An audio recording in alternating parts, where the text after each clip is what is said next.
والصلاة والسلام على سيد الأنبياء والمرسلين. أما بعد فقد قال الله تبارك وتعالى في القرآن الكريم: أعوذ بالله من الشيطان الرجيم، بسم الله الرحمن الرحيم. يا أيها الذين آمنوا اتقوا الله حق تقاته. قال الله تبارك وتعالى في مقام آخر: ولمن خاف مقام ربه جنتان. صدق الله العظيم وصدق رسوله النبي الكريم. سچا ہمارا خالق اور سچا ہمارا مالک کہ سوا اس واحد یکتا کی کوئی عبادت کی لائق نہیں، اور سچے اس کے پیارے حبیب آپ کے اور میرے آقا مولا رحمت للعالمین خاتم النبیین حضرت سیدنا و مولانا محمد رسول اللہ صلی اللہ علیہ وآلہ وسلم کہ جن کے ذکر مبارک کی اس خوبصورت محفل میں اور آپ حاضر ہیں. الحمدللہ لوٹن کی سرزمین پہ آج یہ عظیم الشان اجتماع اللہ تعالیٰ آپ سب کو یہاں جمع ہونے پر اجر عظیم عطا فرمائے. میرے مرشد کریم، میرے شیخ طریقت اس بزم محبت کی صدارت فرما رہے ہیں. اللہ کریم ہمیں ہمارے شیخ طریقت کی برکات سے مزید استفادہ کرنے کی توفیق عطا فرمائے. خطاب ہمارے شیخ کامل فرمائیں گے.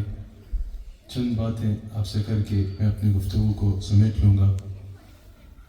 ہمارے ملک کی ایک مایہ ناز اور قابل عزت شخصیت گورنر سندھ، جن کی خدمات کراچی شہر کے لیے اور سندھ کے لیے یقیناً آپ میں سے کسی سے چھپی ہوئی نہیں ہے. آپ حضرات دیکھتے ہوں گے ہر وقت مخلوق خدا کی خدمت کے لیے وہاں مصروف عمل رہتے ہیں، اور کئی شعبوں میں، تعلیم کے شعبے میں، دیگر مختلف شعبات میں، جس کو میں خود وٹنس ہوں. میں کئی دفعہ جا کے میں نے دیکھا یہ وہاں خدمات سر انجام دے رہے ہیں. گورنر سندھ کامران ٹسوری صاحب بھی موجود ہیں. اللہ تعالیٰ گورنر صاحب کا بھی یہاں آنا ان کے لیے باعث برکت فرمائے، اور اللہ تعالیٰ ان کو بھی ذکر مصطفیٰ صلی اللہ علیہ وآلہ وسلم کے لیے خالصتاً، ان کی بے شمار مصروفیات ہوتی ہیں. میں نے بتایا آپ تشریف لائے تو ذکر مصطفیٰ علیہ الصلوۃ والسلام ہونا ہے، تو حضور علیہ الصلوۃ والسلام کی خاص محبت میں یہاں تشریف لائے. اللہ تعالیٰ ان کو اس پر اجر عظیم عطا فرمائے، اور اللہ تعالیٰ ان کو مزید توفیقات خیر میں برکت عطا فرمائے. قبلہ ڈاکٹر صاحب اس مسجد کے روح رواں، اللہ تعالیٰ حضرت کو بھی، علامہ صاحب کو بھی مزید برکت سے اور مزید رحمت سے نوازے. حسن علی، اللہ تعالیٰ ان کی مغفرت فرمائے اور ان کو بلندی درجات عطا فرمائے. آج کا جو عنوان اشتہار میں درج ہے وہ اپنی آخرت کی فکر کرنا ہے. فکر آخرت ہے جو ہر انسان پر لازم ہے اور ہر صاحب ایمان کے لیے ضروری ہے. حضور صلی اللہ علیہ وآلہ وسلم ارشاد فرماتے ہیں: اے میرے صحابہ، عقل مند اور دور اندیش کس کو سمجھتے ہو؟ دور اندیش تو لانگ پلاننگ جس نے کر رکھی ہو. ہم کہتے ہیں کہ فلاں بہت دور اندیش ہے بھائی، فلاں بہت عقل مند ہے کہ اس نے لانگ پلاننگز کر رکھی ہیں زندگی کے لیے. حضور صلی اللہ علیہ وآلہ وسلم اپنے صحابہ سے سوال فرماتے ہیں کہ تم عقل مند کس کو سمجھتے ہو، اور کس کو سمجھتے ہو کہ وہ بہت دور اندیش ہے، اس نے لانگ پلاننگز کر لی، بڑا عقل مند آدمی ہے؟ کوئی کہہ رہا ہے جس نے مال اکٹھا کر لیا، کوئی عرض کر رہے ہیں کہ جس نے دنیا میں بڑی عزت کما لی، جس نے جوانی میں بڑھاپے کے لیے کمائی کر لی. حضور علیہ السلام فرماتے ہیں دور اندیش وہ ہے جو اپنی آخرت کو یاد رکھتا ہے، اور عقل مند وہ ہے جو زندگی میں اپنی آخرت کے لیے تیاری کرتا ہے. فرمایا کہ دو نعمتیں ایسی ہیں کہ جن کے لیے تم میں سے زیادہ تر لوگ بے فکر رہتے ہو. سمجھتے ہو کہ یہ نعمتیں ہمیشہ اسی طرح قائم رہیں گی، ایک صحت اور ایک وقت. حالانکہ نہ صحت ہمیشہ قائم رہتی ہے، نہ وقت انسان کے پاس ہمیشہ رہتا ہے. انسان ان دو نعمتوں کو فار گرانٹیڈ لیتا ہے کہ وقت بھی میرے پاس ہے تو جیسا ہمیشہ رہے گا، یعنی توبہ ہی کرنی ہے نا یار، اور وقت گزار لوں پھر کر لوں گا، ذرا سی اور جوانی گزار لوں پھر کر لوں گا، ذرا سا اور وقت گزار لوں پھر توبہ کر لوں گا. بھائی تمہیں پتہ بھی ہے تم نے صبح زندہ ہونا ہے یا مرنا ہے؟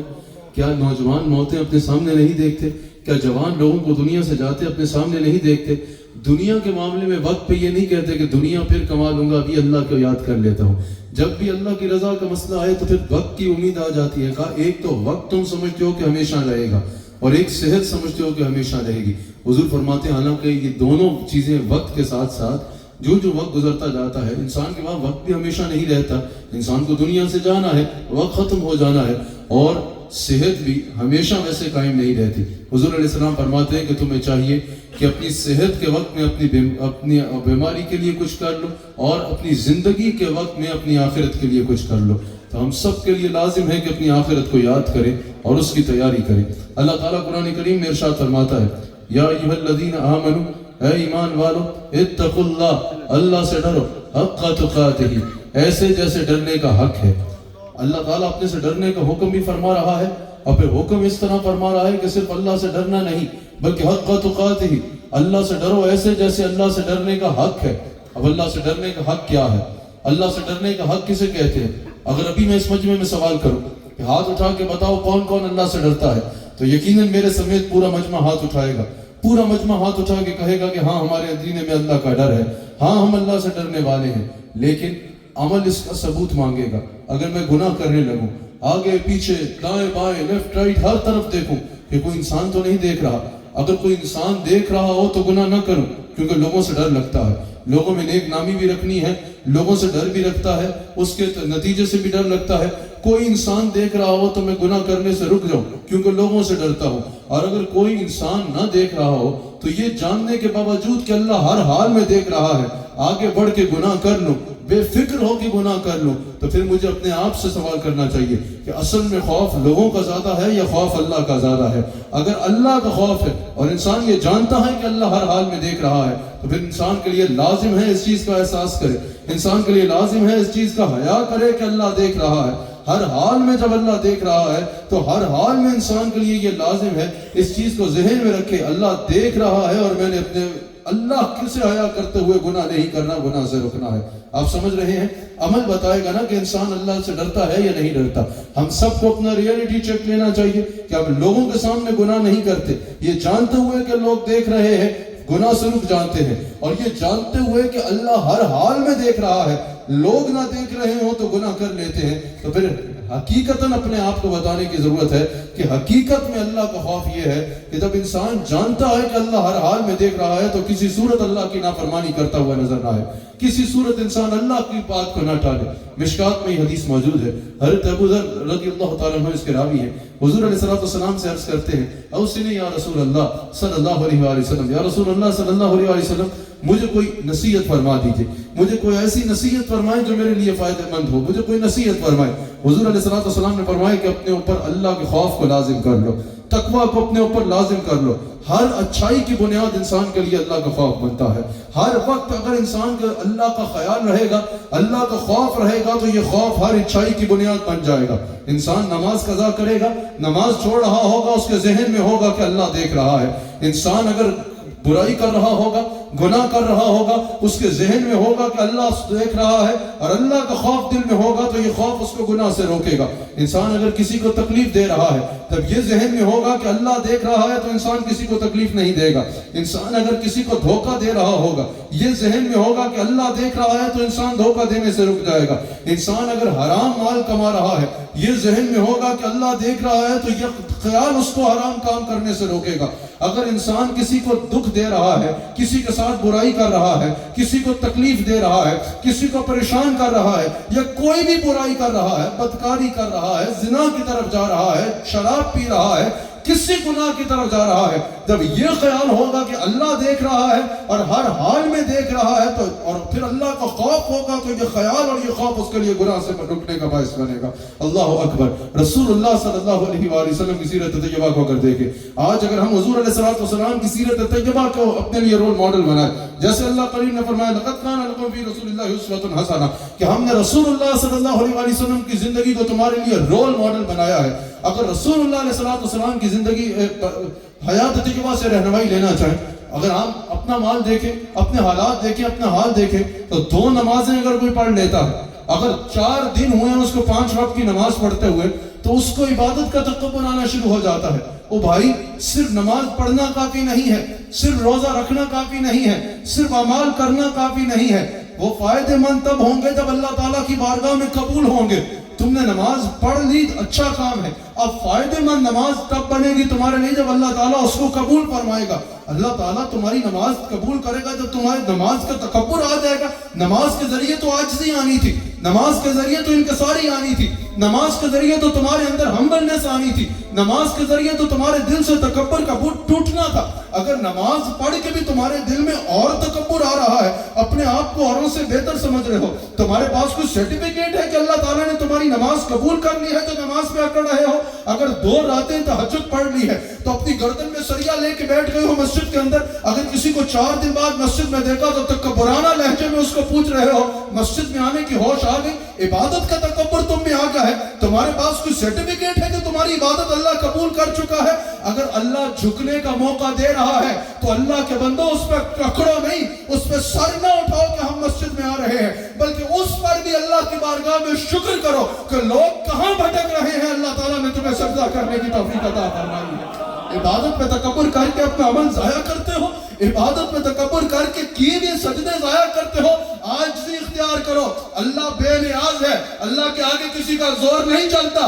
اللہ کے آگے کوئی سب سمجھ لے کہ میں نے 4 سجدے کر کے کوئی احسان کیا ہے سجدے کر کے, یا اللہ کی تجھ پر مہربانی ہے کہ تم اس کو سجدے کر رہے ہو. عبادت کا تکبر نہ کرو, عبادت کے بعد بھی جھک کر رو کے کہو یا اللہ میرے اس عمل میں بھی میری طرف سے کمزوریاں تھی, تو اپنے رحمت کا صدقہ مجھے معاف فرما, تو اپنی رحمت کا صدقہ میری مدد فرما.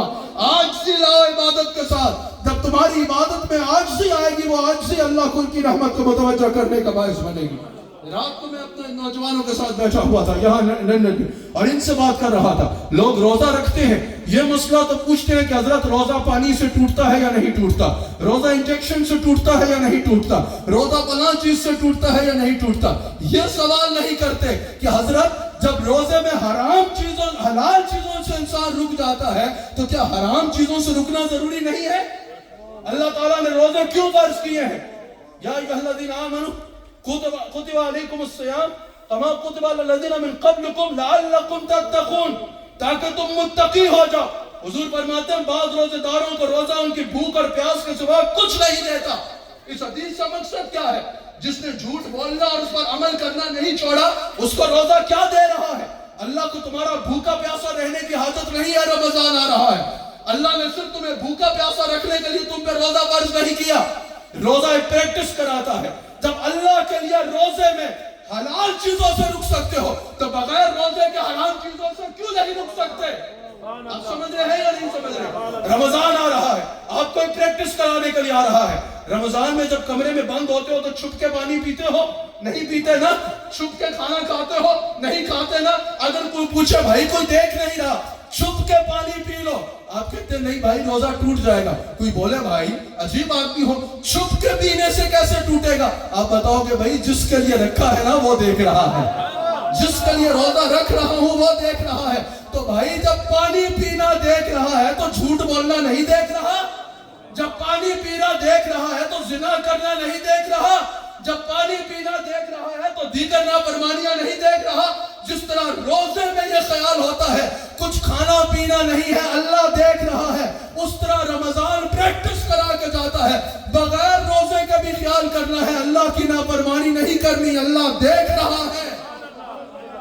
سمجھ آئی ہے یا نہیں آئی؟ یہ خیال رکھو کہ اللہ دیکھ رہا ہے, ہر وقت یہ خیال رکھو. میں بات کر رہا تھا کہ بندہ 4 نمازیں پڑھتا ہے اور نماز میں تکبر کرتا ہے, عبادت میں تکبر کرتا ہے, عبادت پہ آ کے جو ہے وہ کہتا ہے کہ میں باقیوں سے بہتر ہوں کیونکہ میں عبادت کرتا ہوں زیادہ.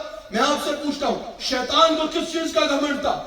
شیطان نے جو کہا نہ خیر منہ کہ میں اس سے بہتر ہوں، کس چیز کا گھمنڈ تھا؟ شیطان کو بھی علم اور عبادت کا گھمنڈ تھا. شیطان ہر وقت اللہ کو سجدے کیا کرتا تھا. عبادت کا تکبر آیا، کہا میں اس کے آگے کیوں جھکوں؟ عبادت سے تکبر نہیں آنا چاہیے. عبادت تو انسان میں عاجزی لے کے آتی ہے. بندہ اللہ کے جتنا قریب ہوتا ہے اس کو اپنے کم ہونے کا اتنا احساس ہوتا چلا جاتا ہے. پھر بندہ نہیں کہتا میں کچھ ہوں. جب اللہ کسی کو اپنا بناتا ہے نا، پھر اللہ اس کو کچھ بنا دیتا ہے.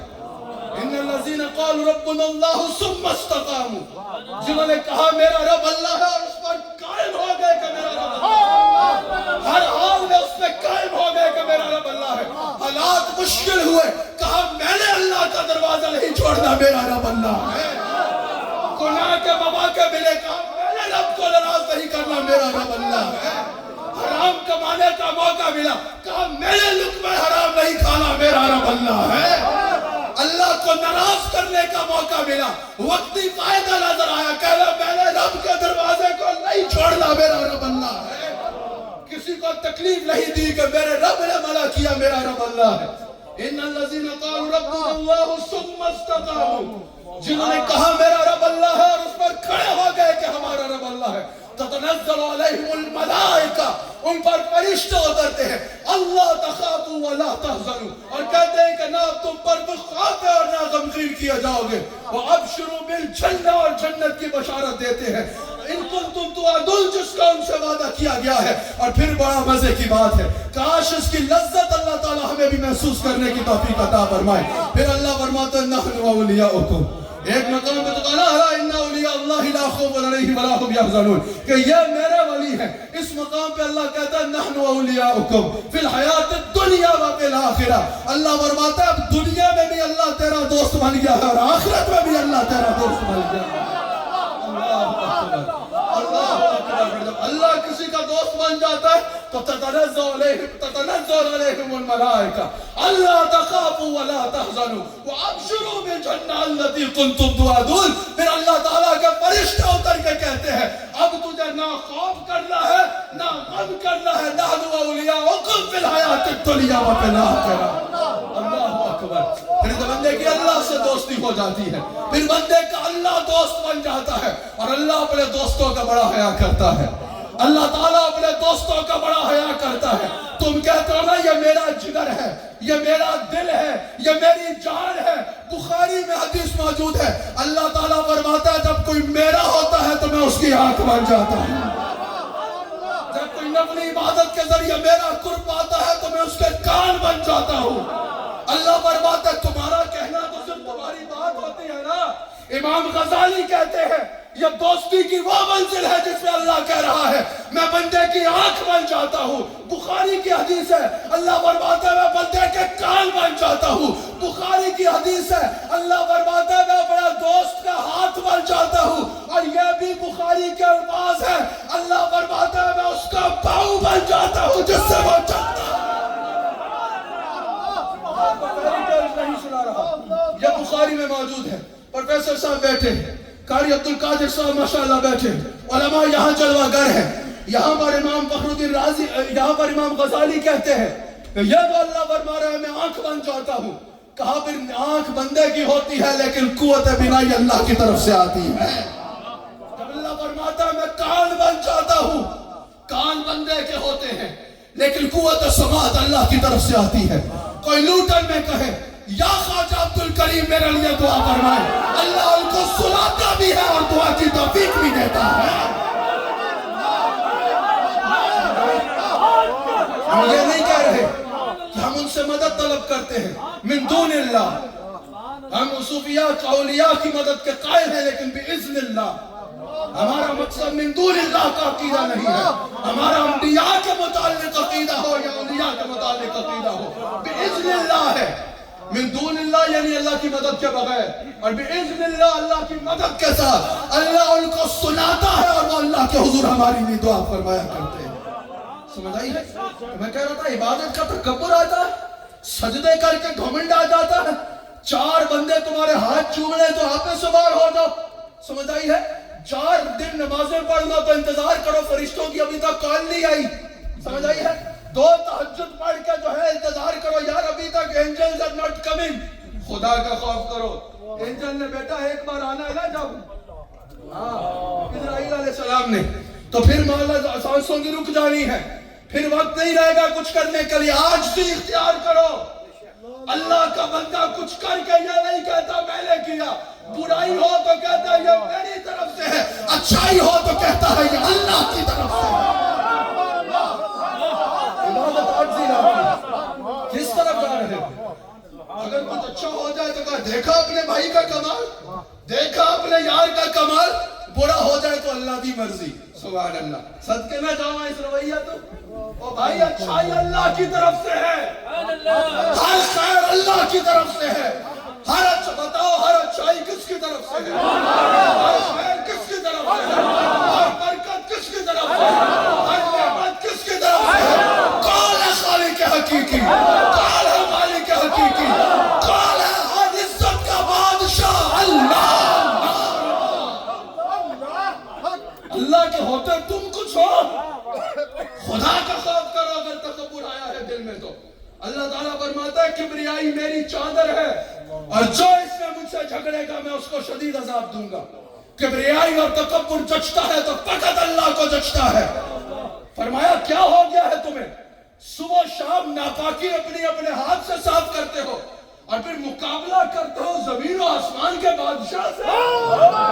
تکبر اگر جچتا ہے تو فقط اللہ کو جچتا ہے.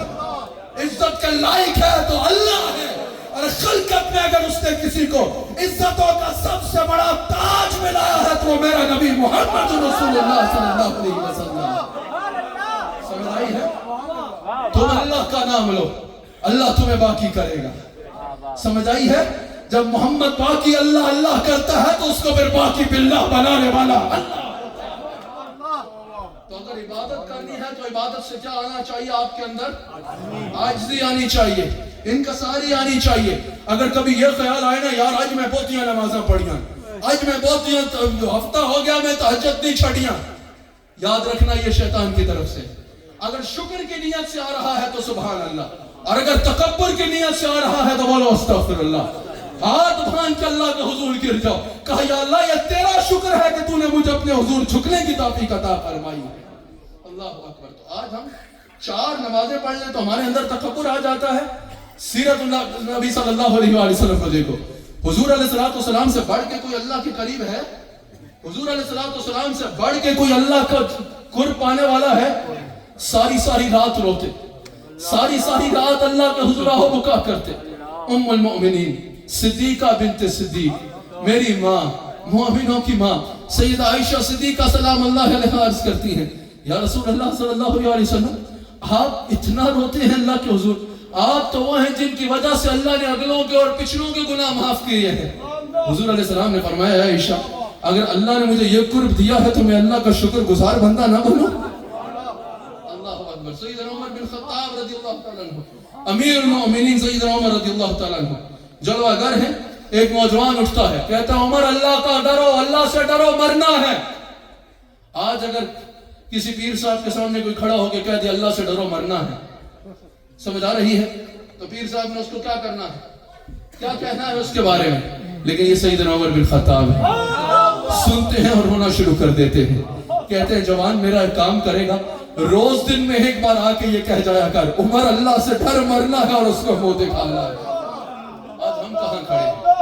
آج ہمیں دیکھنا ہوگا کہ ہماری حالت کیا ہے, کیا حالت ہے ہماری. اللہ تعالیٰ ہمیں بار بار ارشاد فرماتا ہے یا ایھا الذین آمنوا اتقوا اللہ, اے ایمان والو اللہ سے ڈرو, اے ایمان والو اللہ سے ڈرو. ایک مقام پر بتا بھی رہا ہے کیسے ڈرو, کہا یہ کرو کہ دیکھو تم نے اپنی آخرت کے لیے کیا تیاری کی ہے, کیا تیاری کی ہے. پھر فرما رہے کہ اللہ تعالیٰ خوب جانتا ہے جو کچھ تمہارے دلوں میں ہے اور جو کچھ تم کرتے ہو. خدا کی قسم یہ آیت سن کے بندہ کانپ جاتا ہے. اللہ تعالیٰ فرماتا ہے جو تم کرتے ہو وہ میں دیکھ رہا ہوں, اور جو تمہارے دلوں میں ہے اس کو بھی میں دیکھ رہا ہوں. اگر یہ آیت سنے انسان اور پھر اپنے گناہ ذہن میں لائے, فرماتا ہے جو تو اکیلے میں گناہ کر رہا تھا نا, جو تو تنہائی میں بیٹھ کر گناہ کر رہا تھا نا اور سمجھ رہا تھا کہ کوئی دیکھ نہیں رہا, خدا کا واسطہ ہے یہ میں بھی سوچوں اور آپ بھی سوچیں. جو تنہائی میں گناہ کر رہے تھے نا اور سوچ رہے تھے کوئی دیکھ نہیں رہا, سوچ رہے تھے کہ کسی کو پتا نہیں, اللہ فرماتا ہے یہ سوچ لینا میں دیکھ رہا تھا. یہ سوچ رہنا میں دیکھ رہا ہوں اور مجھے پتا ہے. اللہ سے خوف دل میں لانا ہے, اللہ تعالیٰ کا ڈر دل میں لانا ہے, اللہ تعالیٰ سے حیا دل میں لانا ہے.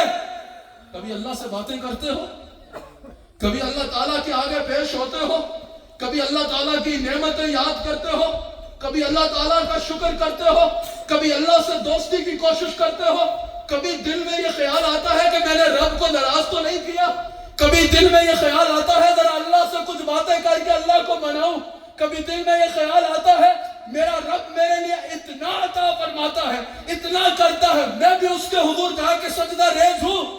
یہی تو اللہ پوچھ رہا ہے, یا ایھا الانسان ما غرک بربک الکریم. اے انسان تجھے تیرے کریم رب کے بارے میں کس نے دھوکے میں ڈال دیا؟ اے انسان تجھے کس نے دھوکے میں ڈال دیا اپنے رب کے بارے میں؟ تجھے کس نے غافل کر دیا اپنے رب کے بارے میں؟ تجھے کس نے بے فکر کر دیا اپنے رب کے بارے میں؟ تجھے کس نے لاپرواہ کیا ہے اپنے رب کے بارے میں؟ دنیا میں دوستیاں بھی نبھانی ہیں, دنیا میں احسانوں کے بدلے بھی چکانے ہیں. اس کے احسان کا بدلہ چکایا نہیں جا رہا, میں فکر کی بات کر رہا ہوں.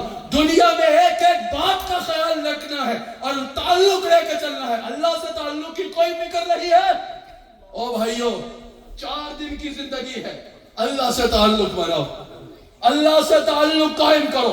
خدا کی قسم جب خدا مل گیا تو خدائی ساری تمہاری ہوگی. ایک بار اللہ سے تعلق بنا کے تو دیکھو. میں کہتا ہوں حضرت والا, میں پچھلے دنوں قبلہ گورنر صاحب لاہور گیا تو میں شاہی قلعہ چلا گیا, تو میں بادشاہی مسجد گیا. میں نے وہاں سنا تھا کچھ تبرکہ, میں گیا تو اللہ نے برکت دے. جن صاحب نے کہا, وہاں جو انتظامیہ تھی وہ دیکھ کے سارے جمع ہو گئے. اللہ کا کرم ہے, لوگ پہچانتے ہیں. مسجد میں بھی جتنے لوگ تھے وہ دیکھ کے ملنے کے لیے جمع ہو گئے. تو سب نے خواہش کا اظہار کیا کہ ابھی آئے ہیں تو نماز یہ پڑھائیں. تو انتظامیہ نے بھی مجھے کہا کہ ٹھیک ہے آپ نماز پڑھائیں. میں نے جماعت کرائی, نکلا تو میں نے دیکھا کہ شاہی قلعہ ہے. میں نے کہا بھئی یہ کیا ہے؟ کہا کہ یہ شاہی قلعہ ہے. میں نے کہا یہاں کون بیٹھتا تھا؟ کہا یہاں جو ہندوستان کا اس وقت پورے کا بادشاہ ہوتا تھا جہانگیر, وہ بیٹھتا تھا. میں نے کہا اچھا, تو کیا قلعے کے اندر اس کا حکم چلتا تھا؟ کہا قلعے کے اندر؟ کہا پورے ہندوستان میں اس کا حکم چلتا تھا. اس وقت پاکستان ہندوستان سب ایک تھا. تو کہا پورے ہند میں اس کا حکم چلتا تھا. میں نے کہا اچھا, یہ بتاؤ کہ اس کی قبر کہاں ہے؟ کہاں یہاں راوی کے کنارے. میں نے کہا بڑا رش ہوتا ہوگا. کہا رش کوئی فاتحہ پڑھنے والا بھی نہیں ہوتا. مہینے بعد کوئی کھول کے جھاڑو مار دے تو مار دے, ورنہ کوئی فاتحہ پڑھنے والا بھی نہیں ہوتا, سناٹا ہوتا ہے.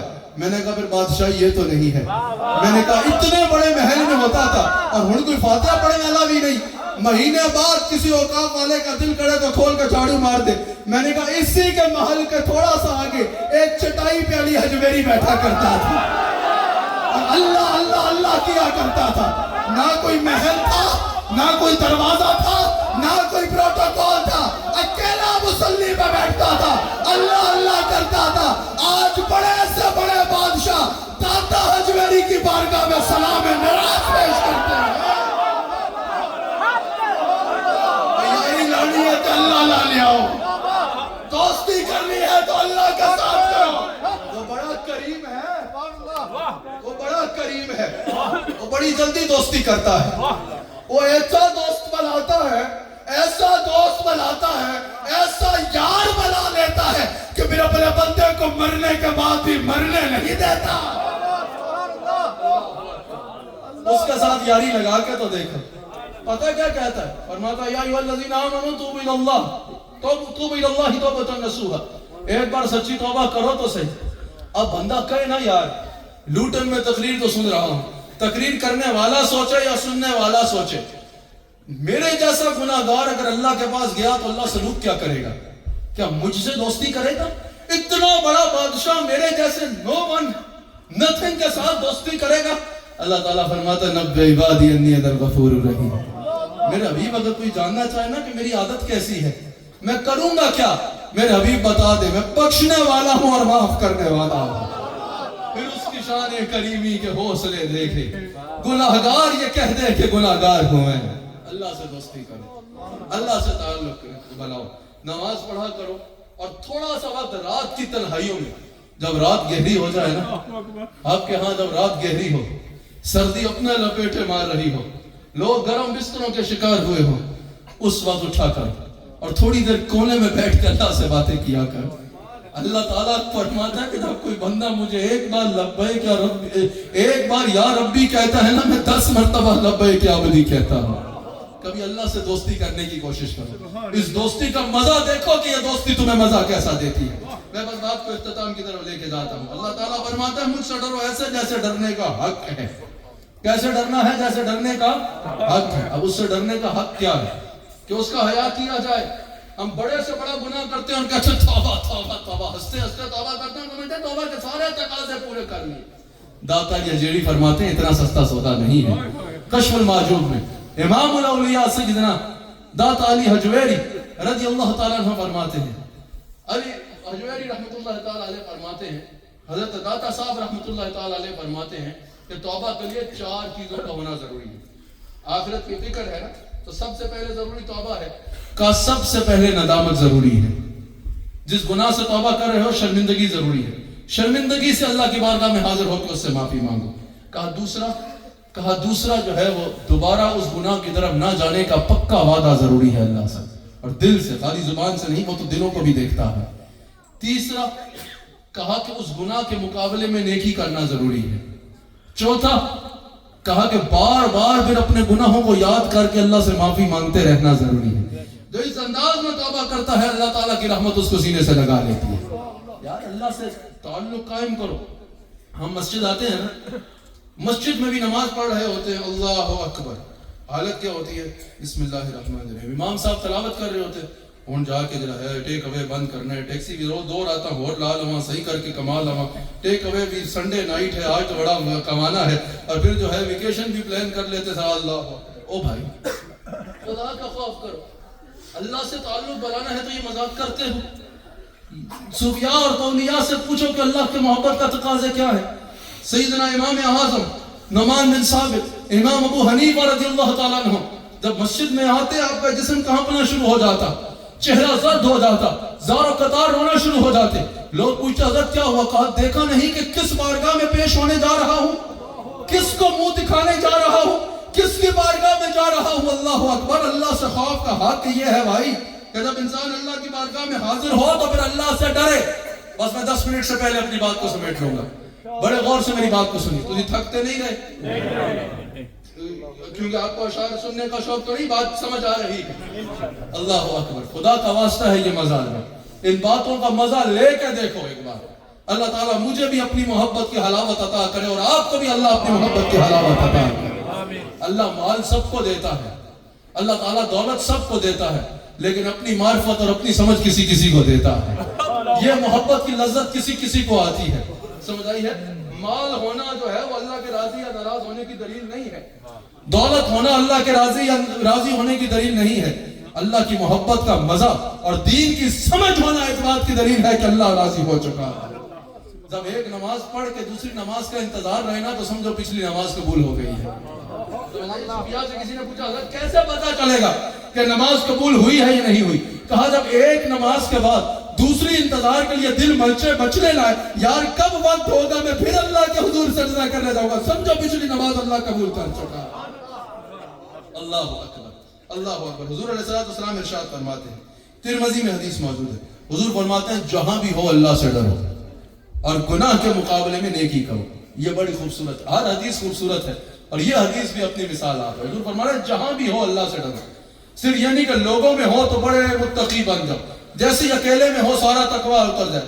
نہ جیسے لوگوں میں اللہ سے ڈرتے ہو ویسے ہی تنہائی میں بھی اللہ سے ڈرو. اپنے جاننے والے ہوں تو حاجی صاحب سے بڑا متقی کوئی نہیں. سمجھ آ رہی ہے؟ اور جب لوگ جائیں تو حالت کا ویکیشن پلان کرو ایسی یار جدھر کوئی جانتا نہ ہو، کھل کے اپنے کام کر سکیں. خدا کا خوف کرو. کوئی نہیں جانتا تو اللہ بھی نہیں جانتا، کوئی نہیں پہچانتا تو اللہ بھی نہیں پہچانتا. آپ ویسے ویکیشن پہ جاؤ، 100 بار جاؤ، جائز طریقوں سے دنیا کو انجوائے کرو، گھومو پھرو. اللہ کی نافرمانی نہیں کر رہے تو جتنا بھی انجوائے کرنا ہے کرو. انجوائے کرنے سے دین نہیں روکتا، ویکیشن سے دین نہیں روکتا، اپنے بیوی بچوں کے ساتھ اپنے دوستوں کے ساتھ گھومنے پھرنے سے دین نہیں روکتا. شریعت کے حدود پامال کرنا ضروری نہیں ہے. سمجھ آ رہی ہے؟ اللہ کو ناراض کر کے تمہیں مزہ آنا ہے. اللہ کو ناراض کرنے کے لیے اگر جانا ہے تو بھائی ایسی جگہ نہ ڈھونڈو جہاں لوگ نہ دیکھ رہے ہو. کوئی ایسی جگہ ڈھونڈو جہاں اللہ نہ دیکھ رہا ہو. ایسی جگہ کوئی نہیں ملے گی. اپنے دل کو حقیقت پسند بناؤ. اور پھر حضور فرماتے ہیں گناہ کے مقابلے میں نیکی کرو. گناہ کے مقابلے میں نیکی کرو. اگر گناہ کرتے تھے صرف توبہ نہ کرو, اب نیکی بھی کرو. جس طرح اپنے آپ کو نافرمانی میں مصروف دیکھتے تھے, اب اپنے آپ کو اللہ کی فرما برداری میں مصروف دیکھنا شروع ہو جائے. جب یہ ایسا کرتا ہے نا تو پھر اس کو زندگی کا اصل مزہ آتا ہے. زندگی کا اصل مزہ آتا ہے. اللہ اپنی معرفت عطا کر دیتا ہے. ایسے مقام پہ بندہ پہنچتا ہے کہ جب اللہ اکبر کہتا ہے نماز میں, لبیک عبدی کی صدائیں سنتا ہے. جب تشہد میں بیٹھتا ہے اور کہتا ہے السلام علیکم ایھا النبی, تب تک ایسے لوگ آج بھی زندہ ہیں. آپ کو میں حقیقی دنیا کی بھی باتیں بتاؤں نا کچھ. ایسے لوگ آج بھی زندہ ہیں میرے بھائیوں. جب نماز میں کہتے ہیں نا السلام علیکم ایھا النبی, تب تک آگے نہیں جاتے جب تک کانوں سے حضور کا جواب نہیں سن لیا کرتے. اور تصوری صاحب اللہ والوں کی بھی اپنی دنیا ہوتی ہے. اللہ کے ولی کے پاس ایک نارمل بندہ آیا, کہا نماز پڑھاؤ. اس نے کہا حضرت میں نہیں پڑھاؤں گا. کہا پڑھاؤ. کہا حضرت میں نے نہیں پڑھا. کہا میں حکم دے رہا ہوں پڑھاؤ. اور کھڑا ہو گیا. اب وہ اللہ اکبر کہے تو رکعت ہی نہ مکے, تلاوت کری جائے. سجدے میں جائے تو اٹھا ہی کوئی نہیں. جب سلام پھیرا تو مریدوں نے کہا حضرت کیڑے امتحانی سانو پاتا ہے, کس کے امام بنا دیا تھے, سجدے ہی نہیں مکتے. ساڑھی لکا رہ گئی, کمرے ٹوٹ گئے تھے, سجدے ہی نہیں مکتے, کیا کھڑا کر دیا امام کے طور پہ. اس نے کہا حضور میں نے کہا بھی تھا نا کہ میں نے نہیں پڑھا. کہا بتا ماجرا کیا ہے. کہا کوئی ماجرا نہیں ہے. کہا ہم نے تجھے ویسے ہی مصلی نہیں دیا, بتا کہانی کیا ہے. کہا حضور جب اللہ اکبر کہتا ہوں نا, جب تک لبیک عبدی نہ سنوں میں آگے چلتا ہی نہیں. ایسے لوگ بھی زندہ ہیں جس کو یہ چسکا پڑ جائے نا, جس کو یہ چسکا لگ جائے نا. یہ چسکا بھی اپنا اپنا ہوتا ہے نا, چس بھی اپنی اپنی ہوتی ہے. ہر کسی کو حضرت چسکا لفظ غیر پارلیمانی نہیں ہے, ہر کسی کو اپنا اپنا چسکا ہوتا ہے. میرے امام نے کہا نا, کیا رہا ہے آدمی پڑھ کر فرشتہ نور کا. جبرائیل امین بار بار, پہلے انبیاء علیہ السلام کے بعد جبرائیل آ رہے ہیں, یا 7 دفعہ یا 8 دفعہ یا 9 دفعہ پروفیسر صاحب, لیکن 23 سال کے مختصر عرصہ میں 22 لاکھ مرتبہ جبرائیل امین حضور کی بارگاہ میں آئے. قرآن کی اگر ہر آیت کے لیے الگ الگ بھی مانا جائے, اگر کوئی 6666 نہیں بھی کہتا, بڑا کہہ لو یار کوئی 7000 مرتبہ اگر ایک ایک آیت لے کے بھی آئے ہو, سمجھ آ رہی ہے. قرآن تو اتنا ہی, قرآن تو وہی 7000 مرتبہ. حدیث صحیح پہ قدسی بھی قبلہ قاری صاحب ملا لی جائیں تو 1000. اگر 8000 مرتبہ اس لیے آئے تو سوال یہ اوپر والی کس لیے آئے. یہ 22000 مرتبہ آ رہے ہیں. اگر قرآن کی کئی صورتیں قاری صاحب اکٹھی نازل ہوئی, کئی صورتیں ایسی ہیں جو اکٹھی نازل ہوئی, یا کئی آیات اکٹھی نازل ہوئی, اگر ہر آیت کے لیے الگ بھی مانا جائے, اور اگر ہر, یہ میرا عنوان نہیں ہے, میں پتہ نہیں یہ بات چلے ایک عشق میں محبت کی بات بھی ہو جائے گی, اور ہر حدیث قدسی کے لیے بھی مانا جائے, ضعیف بھی ملا لو تو تعداد بنتی ہے جبرائیل کے آنے کی 8000. کوئی پوچھے 24000 مرتبہ یا 22000 مرتبہ آ رہے ہو, 8000 مرتبہ تو کم نہ لو ہے. 8000 مرتبہ تو جبرائیل تمہارا آنا سمجھ لگتا ہے. یہ اوپر کا 16000 کس لیے آ رہے ہو. اعلیٰ حضرت کہتے ہیں آ رہا ہے آدمی پڑھ کر فرشتہ نور کا. جبرائیل کیوں بار بار آ رہا ہے. احمد رضا کہتے ہیں تائے سدرا کو آیا ہے چسکا نور کا.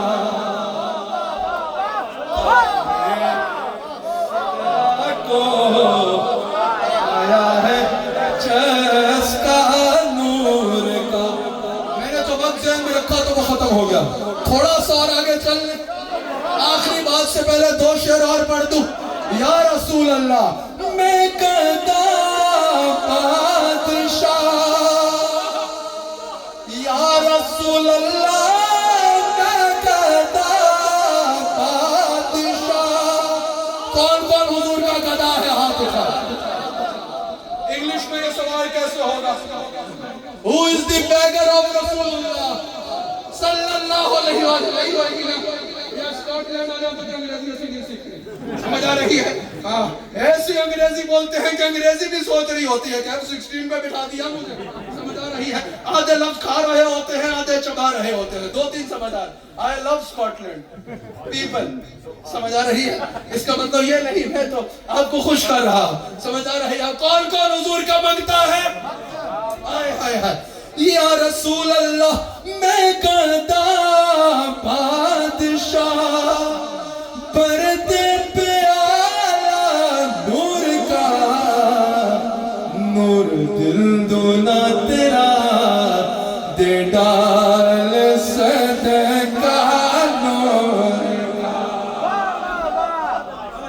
مدینہ پاک میں چوکدہ دیکھو لیے بلا تمثیل, بلا تمثیل. خطیب الرحمان, آپ گورنر ہاؤس گئے ہیں کبھی سندھ میں, آپ نے دیکھا ہے ایک طرف کوئی جا رہا ہوتا ہے کتابوں کو اٹھائے یونیورسٹی میں پڑھنے کے لیے, انہوں نے وہاں یونیورسٹی بنائی ہے گورنر ہاؤس میں, اور ایک طرف جو ہے کوئی اس کو مدد کی جا رہی ہوتی ہے, وہ توڑے اٹھا کے مدد کے لے کے جا رہا ہوتا ہے. لیکن اگر مدینے کو دیکھو, اگر میرے آقا کا دربار دیکھو تو چوکدہ دیکھو لیے, کیا خیال ہے؟ یہ اپنی طرف سے کرتے ہیں, کتنا کر دیں گے, لیکن میرا نبی جب کرتا ہے چوکدہ دیکھو لیے چاہتا ہے توڑا نور کا. You are not understanding. وہ حاتم تائی کے بیٹے کو اولاد میں سے کسی نے رسول اللہ کے آل کے کسی شہزادے کو کہا, سمجھ آ رہی ہے؟ اہلاً و سہلاً. کہا کہ بھئی ہمارا باپ حاتم تائی اتنا سخی تھا, اس کے محل کا 100 دروازے تھے, سمجھ آ رہی ہے؟ 100 کے 100 دروازوں سے ایک دن سیم فقیر آ کے بھیک مانگے, وہ 100 کے 100 دروازوں سے اس کو بھیک ایک دن میں دیا کرتا تھا. یہ نہیں کہتا تھا ابھی لیا پھر آ گیا, سمجھ آ رہی ہے؟ کوئی ادھر سے آ کے لے رہا ہے, ادھر سے آ کے لے رہا ہے, ادھر سے آ کے لے رہا ہے, ادھر سے آ کے لے رہا ہے. حاتم تائی یہ نہیں کہتا ابھی تو دیا تھا پھر آ گیا, اتنا سخی تھا 100 بار دروازہ کھٹکانے والے کو دیا کرتا تھا. سید زادے نے کہا کہ اس کو بھی سخی کہتے ہیں, ٹھیک ہے حاتم تائی سخی ہے, اس کی سخاوت کا انکار نہیں, ٹھیک ہے وہ سخی ہے, لیکن کہا میرے آقا کی بات سنو, ایک بار کسی کو بھیک دینا تو اتنا رجا دیتے ہیں اس کو دوبارہ مانگنے کی ضرورت نہیں پڑتی. چوکدہ دیکھو لیے چاہتا ہے توڑا نور کا, لوٹن والا وہ نور کی سرکار ہے, کیا اس میں توڑا نور کا.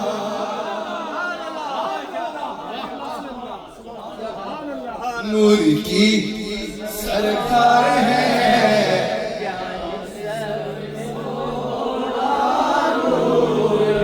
سیدہ پاک کی بارگاہ میں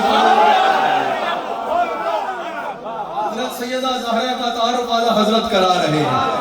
نور پلتے نور, لوٹن میں جب بھی آتا ہوں سیدہ زہرا کا ذکر میں بڑا مزہ آتا ہے.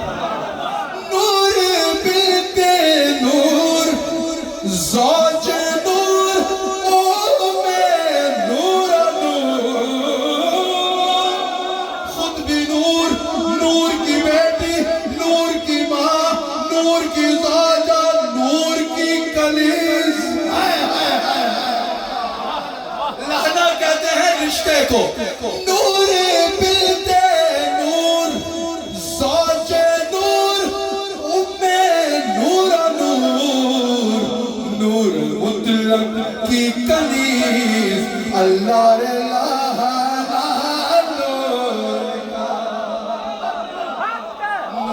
مطلق کی کلی,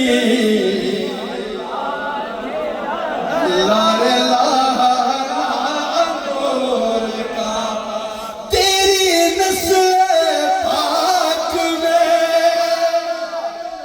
یا رسول اللہ کی نسل پاک میں ہے بچہ بچہ نور کا.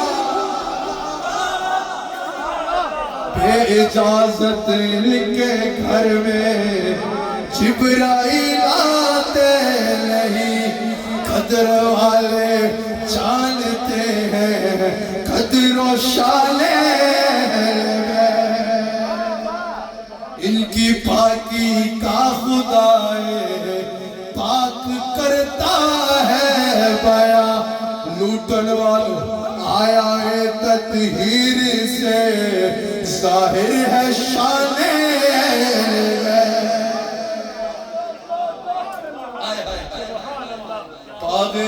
باغ جنت کے ہیں کس کے لیے؟ پہر مدح خانے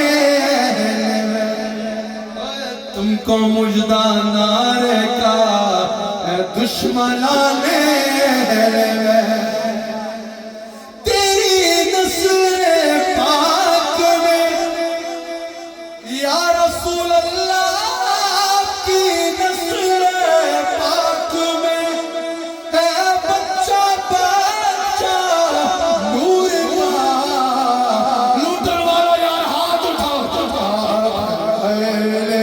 نور آقا سب گھرانہ نور۔ دو شعر اور پڑھ دو کہ تو نہیں ہو۔ احمد رضا گئے سیدہ زہرا کی قبر پہ، کہتے ہیں میری تو زبان چپ ہو گئی، لیکن اعلیٰ حضرت کہتے ہیں مجھے لگا فرشتے کچھ کہہ رہے ہیں۔ حضرت ہمیں اعلیٰ حضرت کا جب شعر آ جائے گا، یہ میں عنوان پہ گفتگو نہیں کر رہا، عنوان میرا تھا اتقوا اللہ حق تقاتہ، لیکن جب اعلیٰ حضرت کا نام آئے تو پھر ہم مچل جاتے ہیں۔ سمجھ آ رہی ہے؟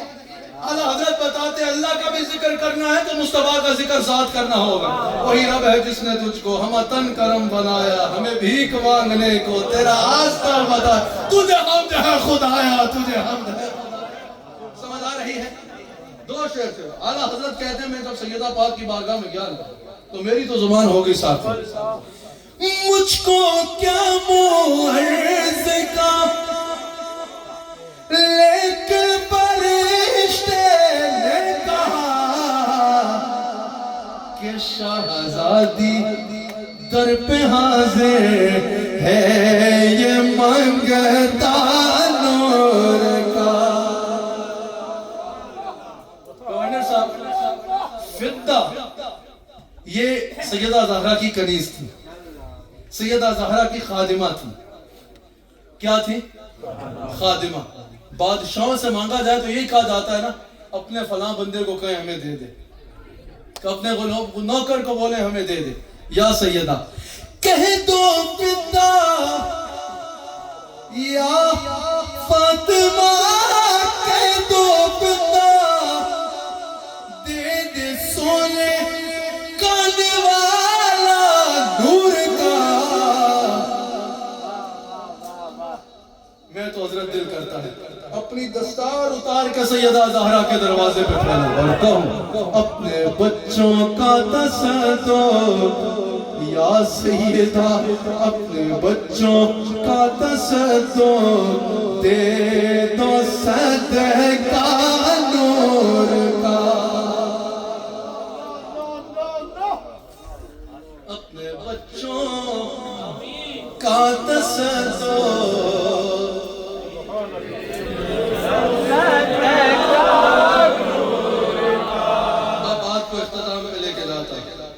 کہاں سے بات نکلی اور کہاں چلی گئی؟ کیا خیال ہے؟ لگ رہا ہے نا کہ نظر کرم پڑ گئی ہے محفل میں، کس کس کا دل گواہی دے رہا ہے؟ اللہ اکبر۔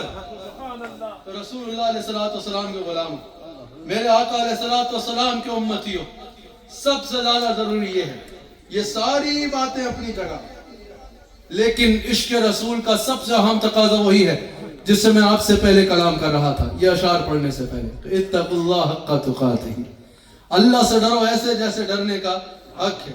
رسول اللہ صلی اللہ علیہ وآلہ وسلم ارشاد فرماتے ہیں کہ ایک نماز دوسری نماز تک، ایک جمعہ دوسرا جمعہ تک، ایک رمضان دوسرے رمضان تک کے گناہوں کا غفارہ۔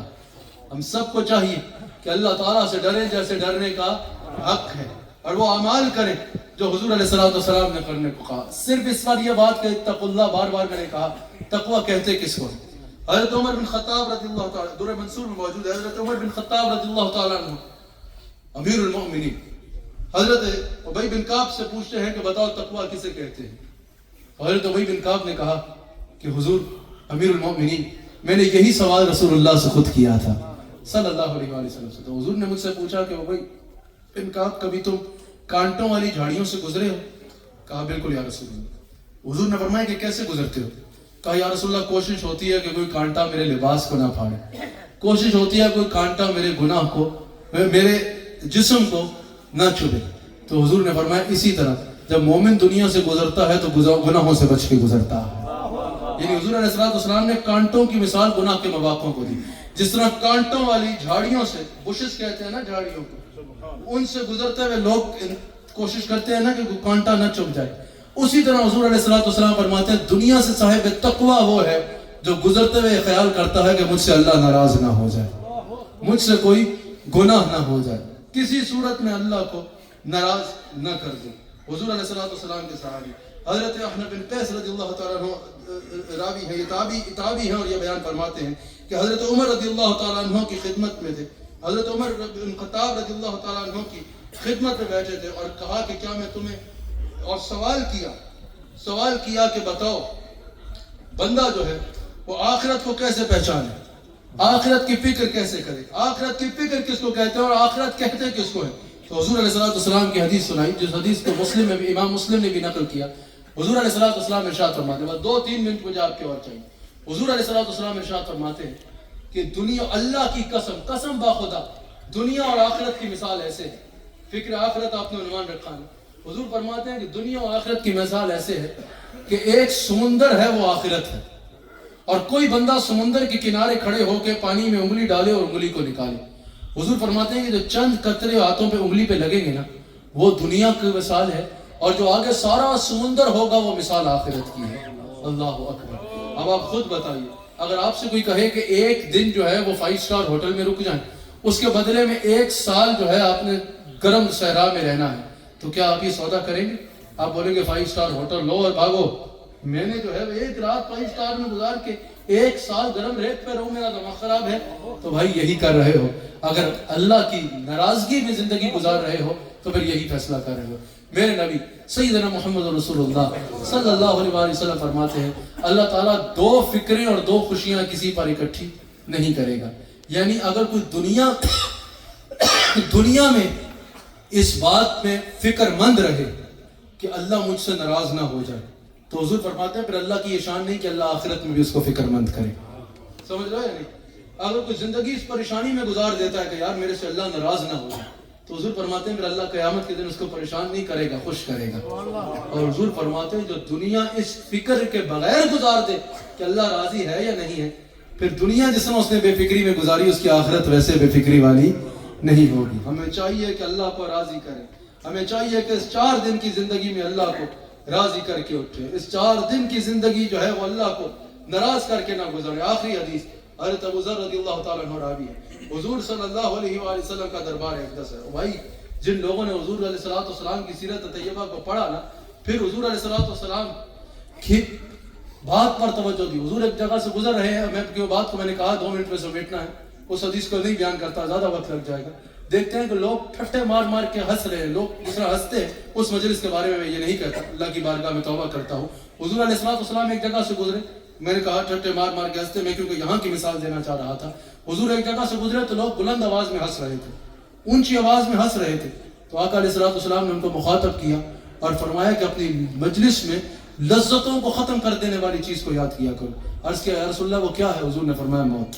جب تم موت کو یاد کرو گے تو موت تمہیں اللہ کی نافرمانی سے روکے گی، اور نافرمانی سے جو ہے وہ روکنے کا باعث بنے گی. جس کو میں نے کہا آخری حدیث امام باقی نقل کرتے ہیں، حضور علیہ السلام کی بارگاہ میں جبرائیل امین حاضر ہوئے.